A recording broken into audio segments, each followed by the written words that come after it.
Java 6 really had almost no language feature at all. So Java 6 was almost entirely the API and the JVM enhancement.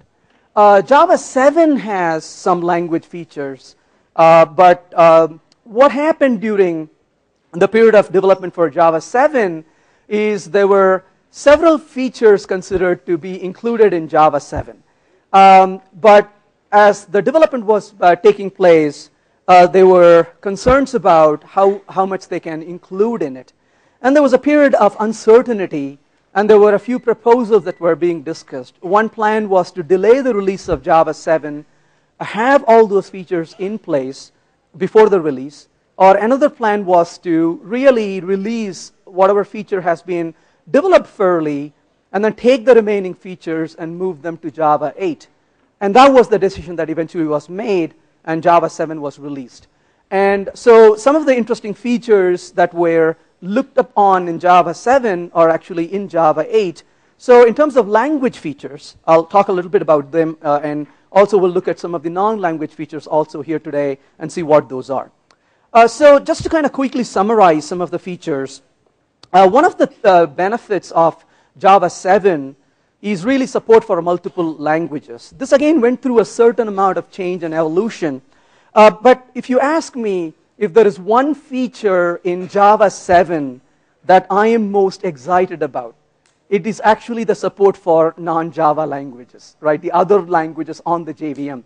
And I think this is a very positive thing. And the reason I say that is that other languages have really come up really well on the JVM.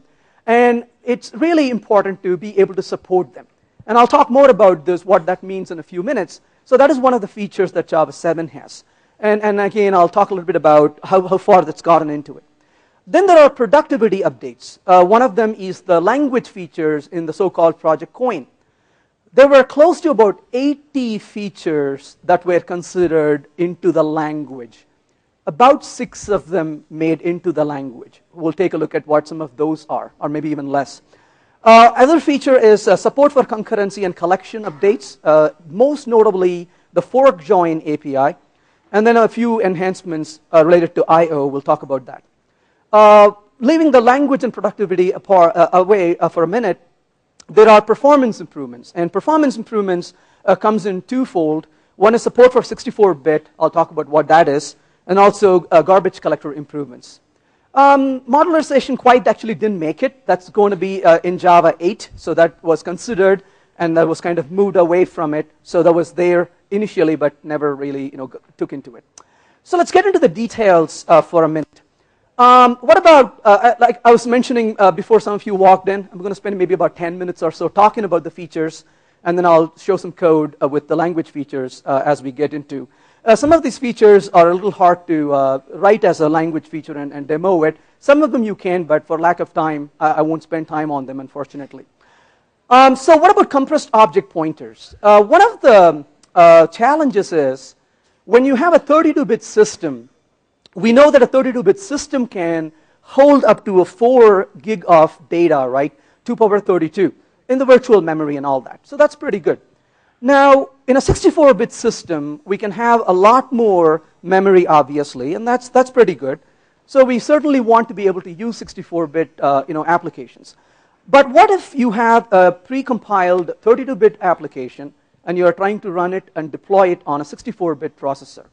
Now, imagine what's going to happen here, that you have pointers that are 32 bits, but they're going to occupy the 64 bits. But that's going to be a little bit of a waste of memory. So, and it turned out that at that time, that some of the applications, 32-bit applications, actually ran a little slower on 64-bit processors. So once they started looking at it, they realized they could actually improve performance by using compressed object pointers. So that is to kind of recognize that you really don't need that 64 bits to hold those memory locations. And there's options you can use to compress those pointers, and you can use those options. Even in Java 6, you could use those options. Just as a quick show of hands, how many of you are using Java 7 right now? A few hands goes up. How about Java 6? Okay, that's pretty good. And what about Java 5? Some of us probably still are on it. A few of us. Java 4? It's okay, we are among friends. So So I saw quite a number of hands go up for Java 6. So certainly you could use this feature in Java 6 also. Garbage collection. I've got some good news for you. The good news in Java is we have automatic garbage collection. The bad news in Java is we have automatic garbage collection, right? Now, why is it a good news and a bad news? What Java says is, don't worry about garbage collection. We'll take care of it for you, because as the program runs, you don't want to deal with cleaning up memory. And honestly, I would say that's actually a good thing. I really like it. I grew up programming a lot in C++. You got to sit there and delete objects. That's a pain in the neck. And you don't have to worry about that. So that is the good news. But the bad news really is you don't know when the garbage collection is going to happen, right? So the garbage collection is kind of like the garbage collection in my neighborhood. I may put out the trash, but I don't know when they're going to come and take it, right? They say we got other better things to do than collect garbage at Venkat's house. So we don't know when they're going to come and collect the garbage. So in a similar way, the JVM says, you have put out garbage out there, memory that you're not using, but that doesn't mean I'm going to come and collect it right away, because I've got enough memory in my system. There's no rush to come and collect it. So as a result, the garbage kind of lingers around. And you say, do I care? Well, for most part, you may not. But imagine for a minute what happens when the garbage collector does kick in. Do you know what happens when the garbage collector comes around? Can you guess? What's going to happen at that time? If you have multiple threads in your application and the garbage collector comes in, what's going to happen to all those threads? They have to pause, right? This is like the chief minister on the road. Every other traffic has to stop, right? Garbage collector is chief minister in this case. Okay.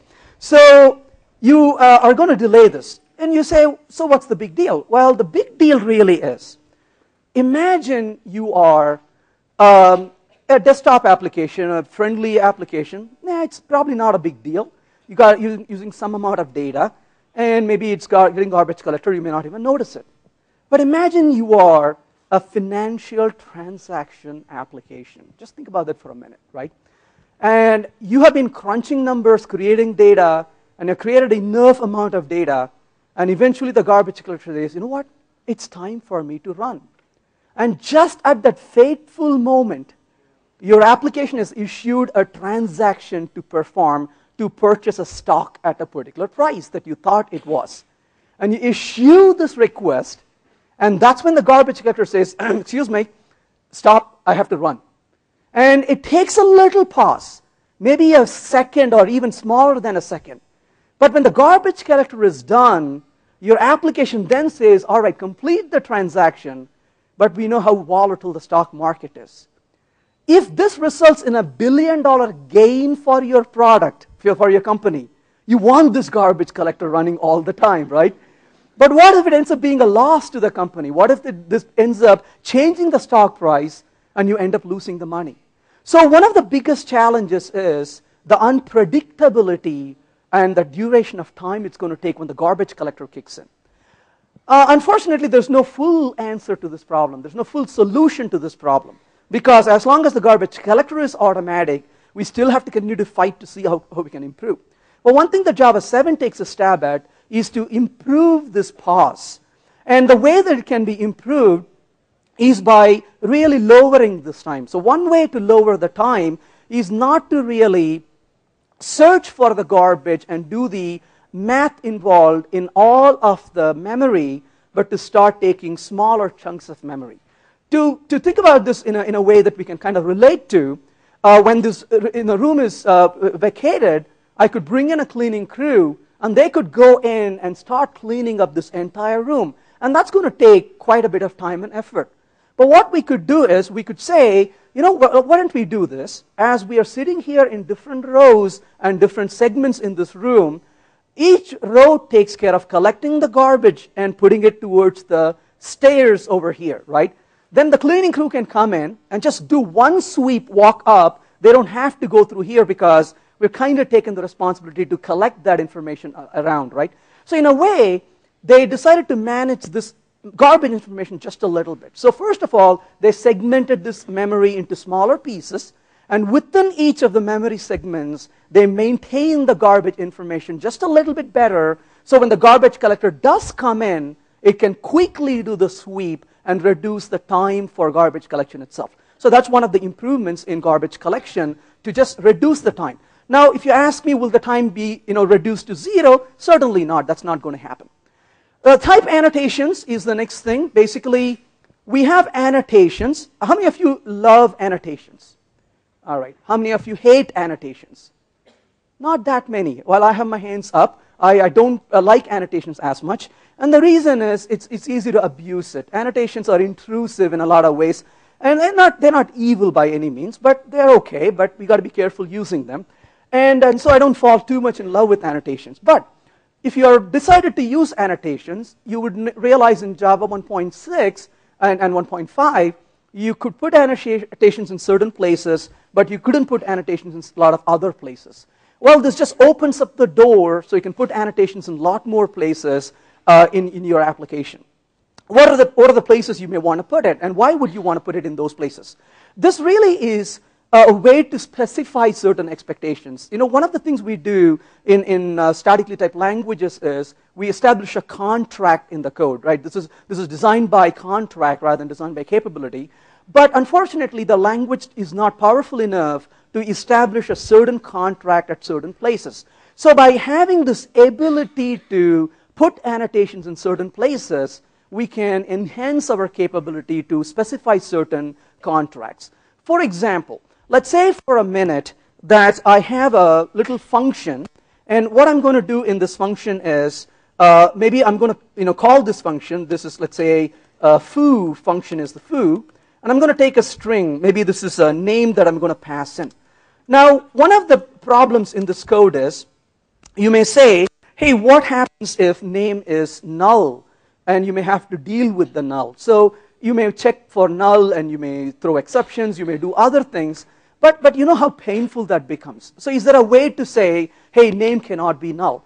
Well, different languages handle this differently. For example, language like Scala really has an option type where you can clearly specify whether this object exists or it's a none, so you will never get a null pointer exception in those cases. But of course, we got to realize and appreciate that Java is legacy today, right? It's been around for a long time. So you're working with such a language. So how about something like this? If I don't want to perform such a check, maybe we could annotate even the method parameter, right? So we could probably say not null, just as I'm throwing some examples here, right? You could say not null. And then the compiler kind of can get a little bit of a knowledge about this function and say, aha, this function is telling me that you should not send me a null, you should send me a valid object in this particular case.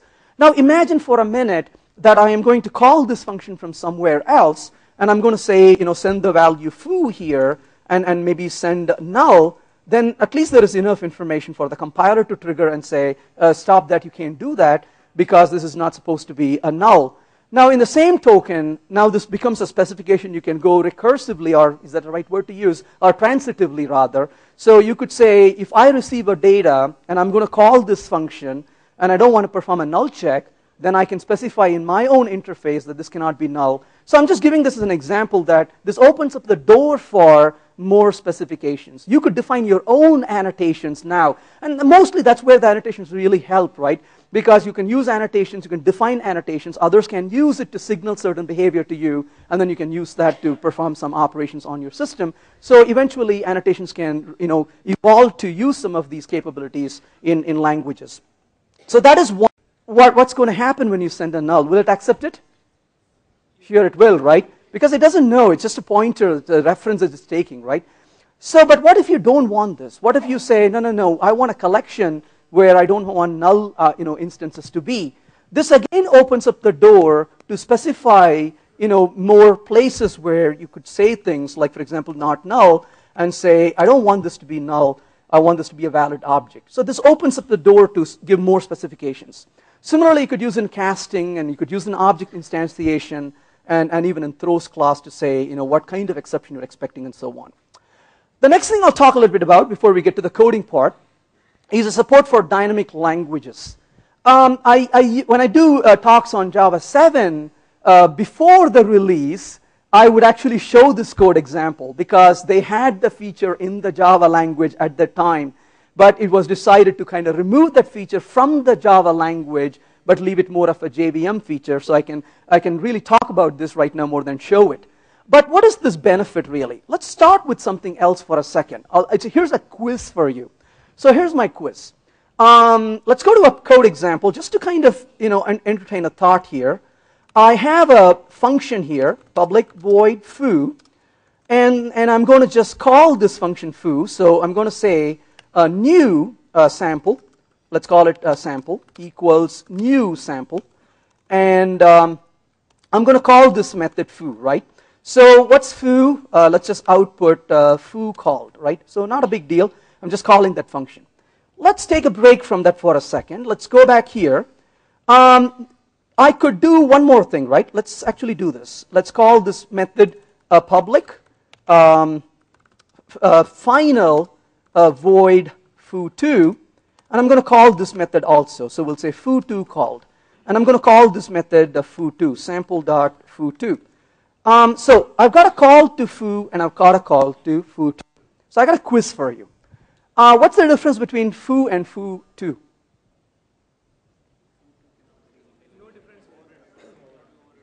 He says no difference.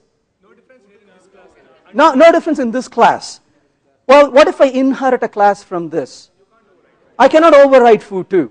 Yes, I agree. But there's another name I'm looking for foo. What kind of function is it? No, it's not immutable. It's correct. It's virtual versus non-virtual, right? So which is virtual here? Foo is virtual. Foo2 is non-virtual, correct? So if you look at the line where I'm calling foo, that's got to be a virtual call, correct? But if you look at call to foo2, it's got to be a non-virtual call. At least that's what we think it is. Let's see if that's true. What do you think you're going to find?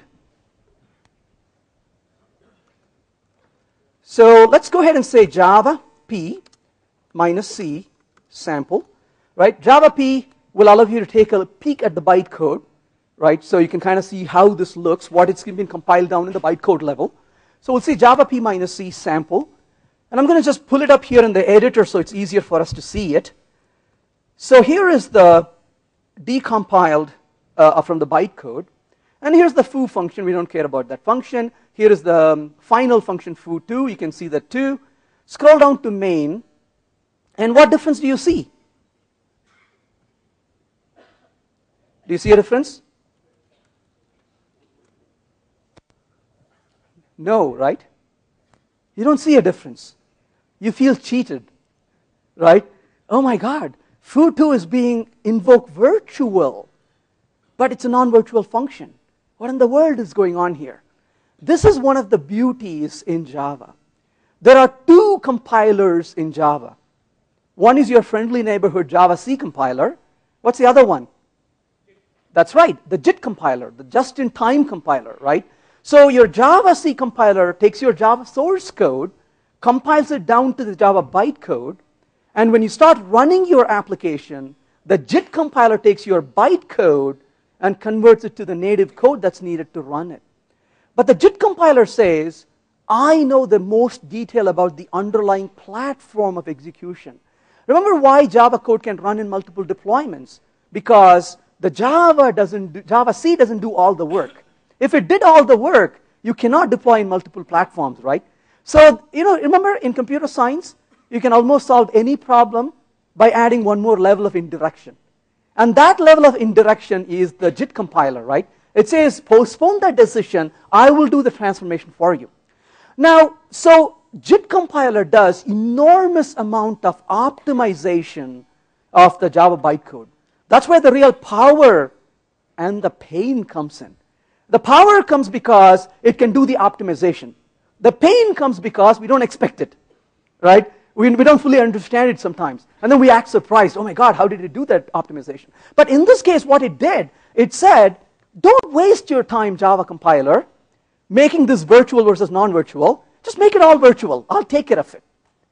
And guess what? When I run this program, it will analyze the code, like you pointed out, And it looks around in the virtual machine and says, guess what I found? There is not a single class inheriting from sample at the moment. So as a result, it will inline the code for both foo1 and foo2. So both of them will be non-virtual at runtime, and both of them may entertain inlining if they are small in size, as in this case. Maybe 20 minutes goes by, and remember how in Java you can load classes at runtime, right?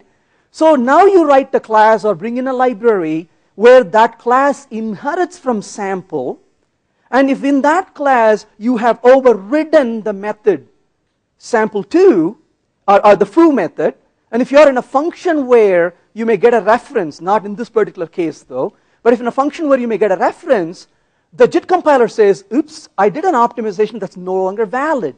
So it dirties it, meaning it just kicks out the code. How convenient, right? Because it's the one that's running it.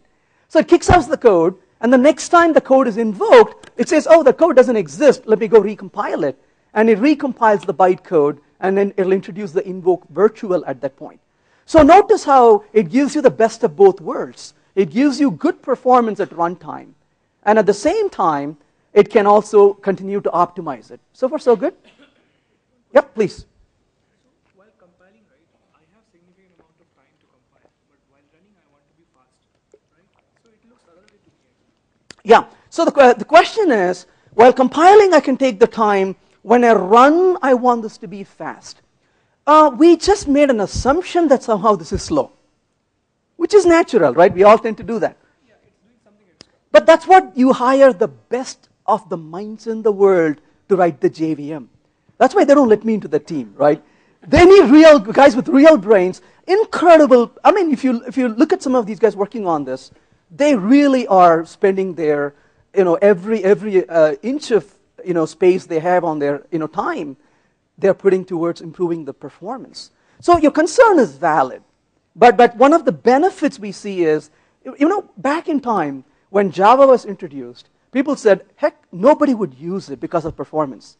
And I walk into companies which are doing scientific computing today, and they're comfortably using Java because the performance is, I won't, if you ask me, if you really, really, really want performance, absolute performance, you really are going to machine code.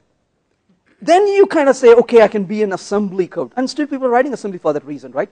If you still can't push it, I still have clients who are using C++ for exactly the same reason. It's blazingly fast. But not every application needs that kind of speed, right? Then you're not overly optimizing your approach, and you're saying this is adequate. And it is pretty decent, right? So that's where anytime we bring in the word performance, we really need to be relative, right? So it's all relative in terms of what your application is. If you're trying to monitor a missile versus doing a application that's monitoring maybe a game, it really changes the parameters. So what's the point I'm making? There are 4 functions. You see 2 of them here in front of your eyes already, right? What are the real functions at the bytecode level? Invoke special. See that on 27 line number? Invoke special, invoke virtual. There is going to be an invoke interface where you call methods on the interface. And invoke static. Thank you for your help. Yes, absolutely. So invoke static, invoke special, invoke. Well, you heard me say the 4 things. I can never remember these 4 things. So there are 4 things you use. And what's the good news about these 4 things? The JIT compiler can optimize those 4 things, right? All right, let's put that away for a minute. Let's come back to this in a few minutes. We got languages, dynamic languages on the JVM today. And as these dynamic languages, example, JRuby, Groovy, I'm kind of reluctantly saying Clojure, because Clojure has successfully avoided using some of these features. So these dynamic languages here, what do?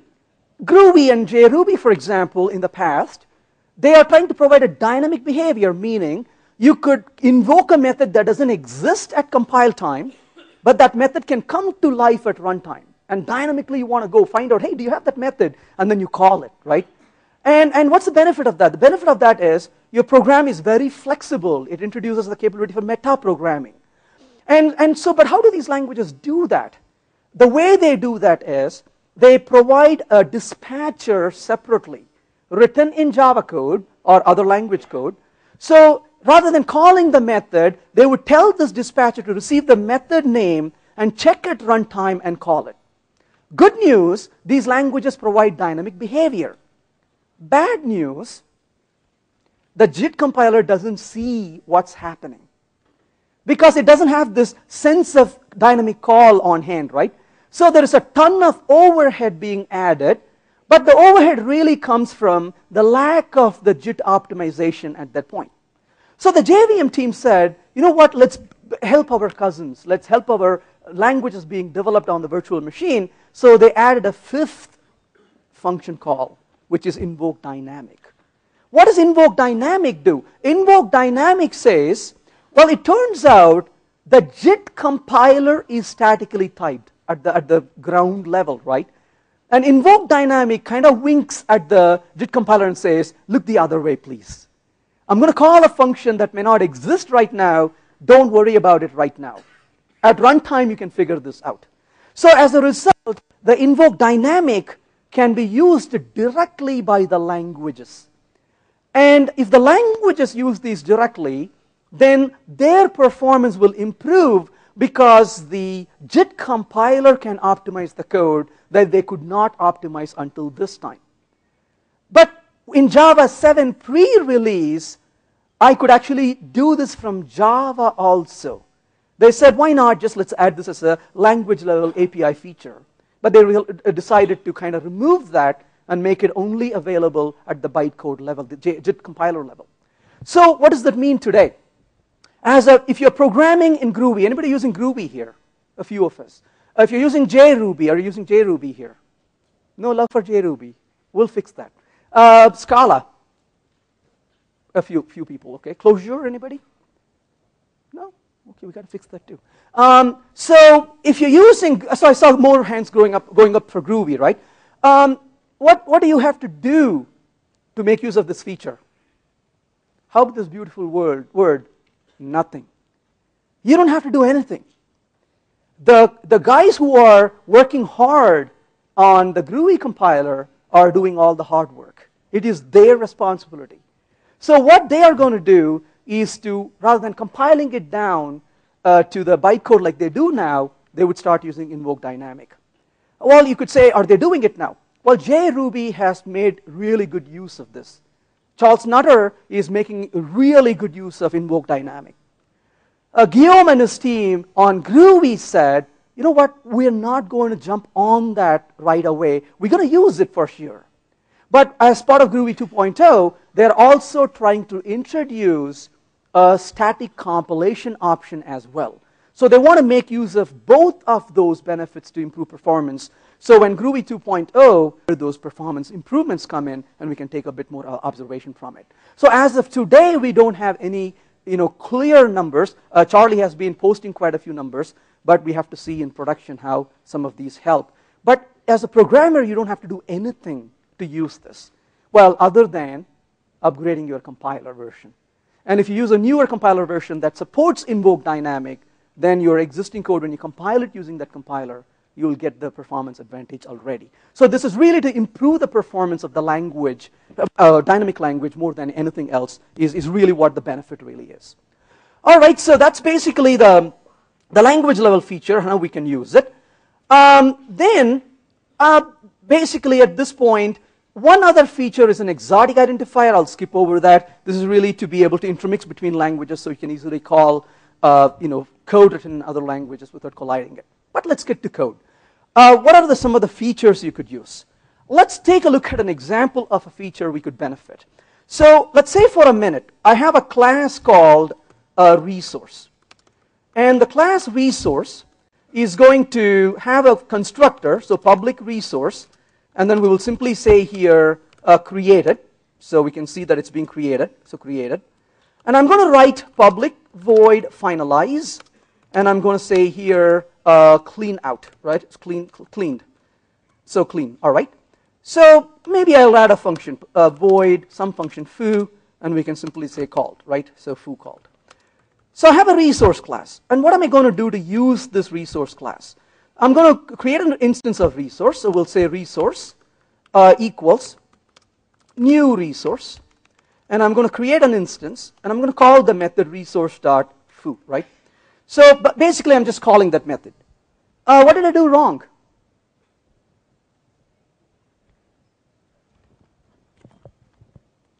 What did not happen? Finalize did not get called. Why is that? Pardon me?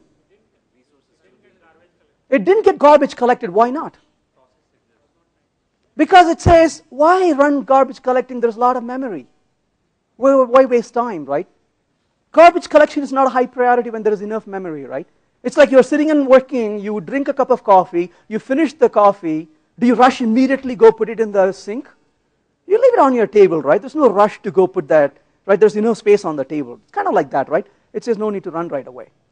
Well, I'll share with you an experience. I had a client, thank you, and this client had a problem with memory.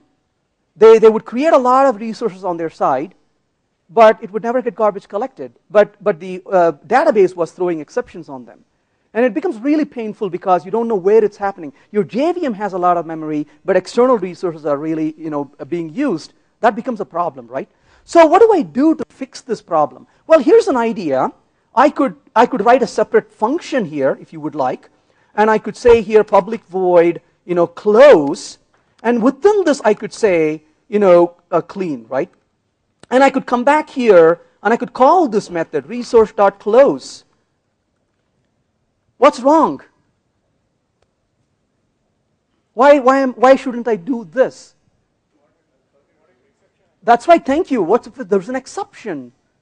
If there was an exception in the call to foo, then the object will never get an opportunity to run the close method, right? So then the way to fix this would be to write a try, and then you would then run this within the try block, and then you would have to call a finally, and then within the finally you would have to run this, right? Like this. So then you will know that it's going to be garbage collected and cleaned up properly. And what's wrong with that? That's more verbose code you have to remember to write. Well, if you have to write verbose code, at least I can make it less verbose for you. They call this the ARM, Automatic Resource Management. So what do? Rather than writing it like this, you can simply say try and put a parenthesis around that. You can remove this try now and you can just start that here. So now you don't have to write any of this part.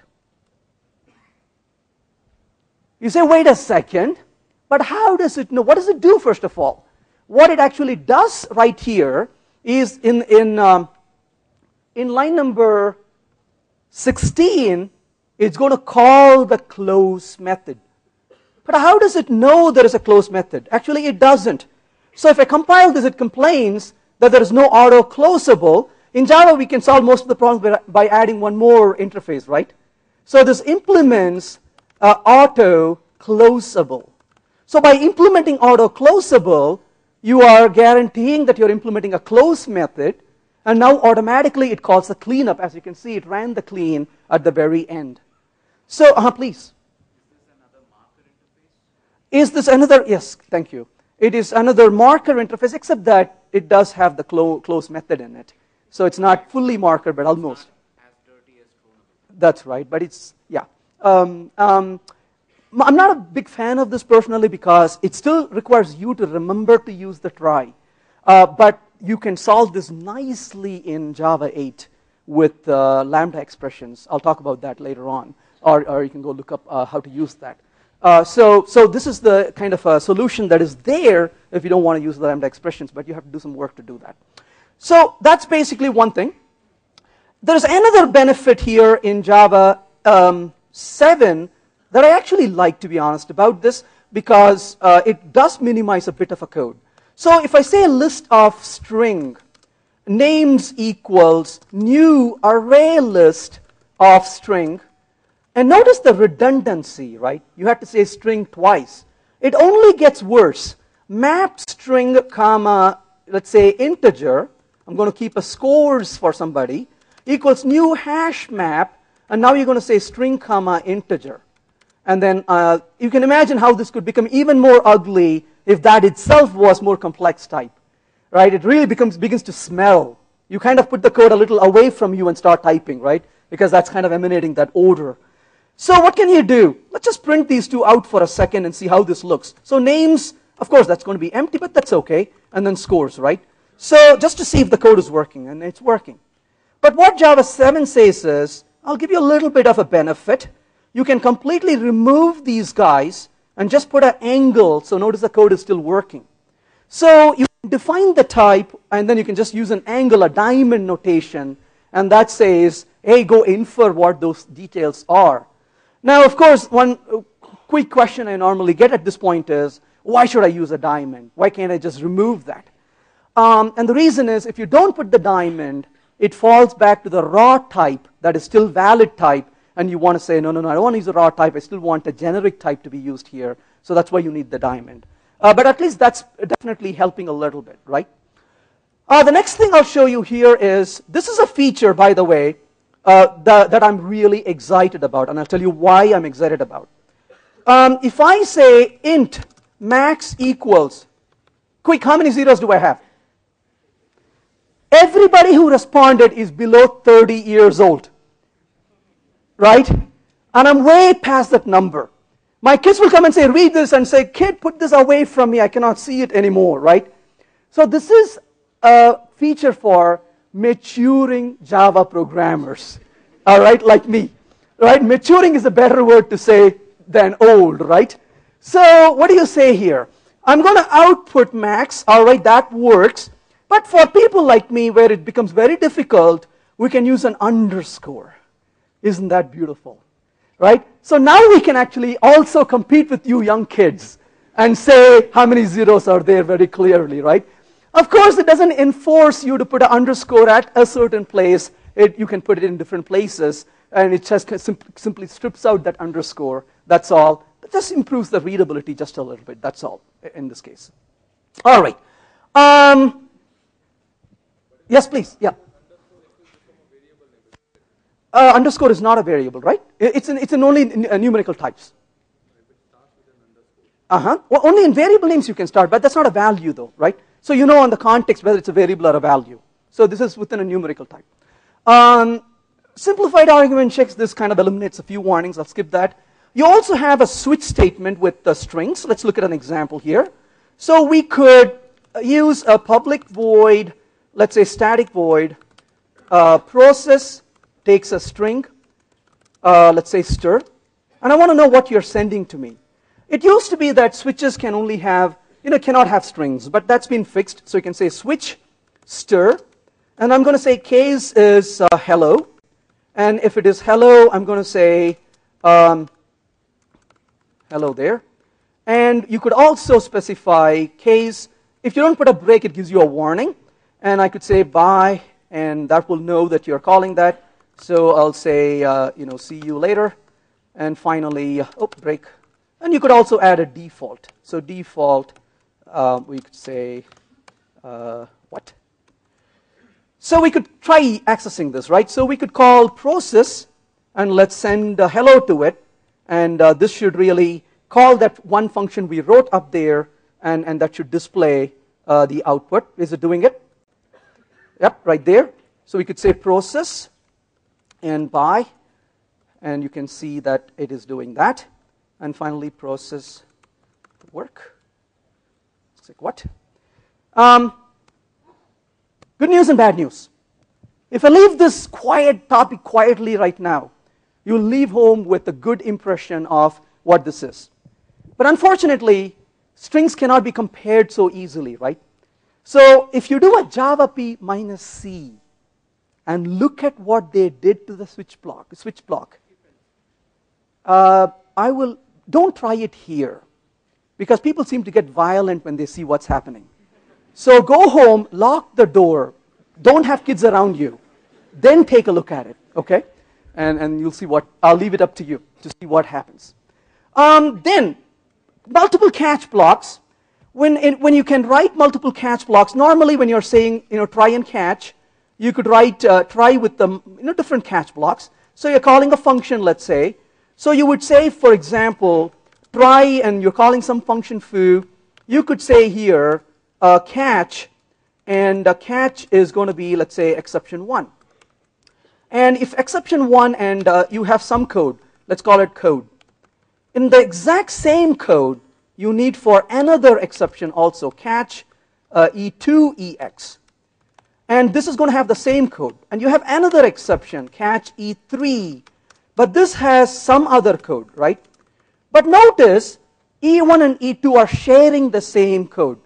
One obvious answer is, just a few minutes. So one obvious answer is you would say, hey, why don't you just use one catch block, but E1 and E2 are separate. They're not the same, right? They're completely independent classes. They don't inherit from each other. Now we are duplicating code, kind of stinky, right? So what you can do here is, in Java 7, you can say, hey, why don't we really eliminate that duplication of code, and we will simply say, this is E1 or E2. So you can kind of share those two into one, and you can eliminate the catch blocks. The last feature I want to quickly talk about is in the API level. So let me quickly show you a code example of that, and we'll wrap up with that. So this code example here, that is, I'm interested in monitoring a file in the file system. This is purely an API level feature, not a language feature. And in this case, I want to know if you modify a file, I want to do some work with it. So there is a nice watch service API available. You can take a look at the code elsewhere or from my website. But just to explain this to you, how much it minimizes the amount of code you have to write, but there's a path class, which is very convenient. And then you can walk down the path and create a factory and get a watcher service. You can register an event with the watcher service. And you can tell him what you want to watch. In this case, I'm interested in only modification of files more than anything else. And then you can say, go ahead and watch and wait on it. So this is going to block and wait. When an event happens, this is an observer pattern, right? It's going to fire an event on you. And then you can say, is this the event I'm expecting? Then go do something about it, right? You may have to do some other process, whatever it is. Let's just run this and see how this works. So first of all, I want to compile this code. So I'll just compile this. And I'm going to run this. So Java sample. I'm going to just keep running this, right? So while it's running, I'm going to go to the opt directory, because that's what I pointed to, right? And in the opt directory, I'm going to change a file. This file is called the foo file, and I'm going to change it. So let me run this and change the foo file. And let's say, change something there, save it, and that should trigger, making me a liar. So that should trigger this and say a file, oh, there you go. So it's responding, as you can see, but I don't think it's responding at the rate that I'm changing it. But that's the whole idea. It should monitor the file and tell you that a file has been modified and trigger. It's an observer pattern that it can provide for you. And the last thing I'll mention here quickly is there is one of the interesting features, if you're into multi-threading and concurrency, is a fork join API. The main interesting feature there is that it does work stealing. So it can do a better optimization on threads, and really the net effect is better improved performance. So that's all I have. Thank you.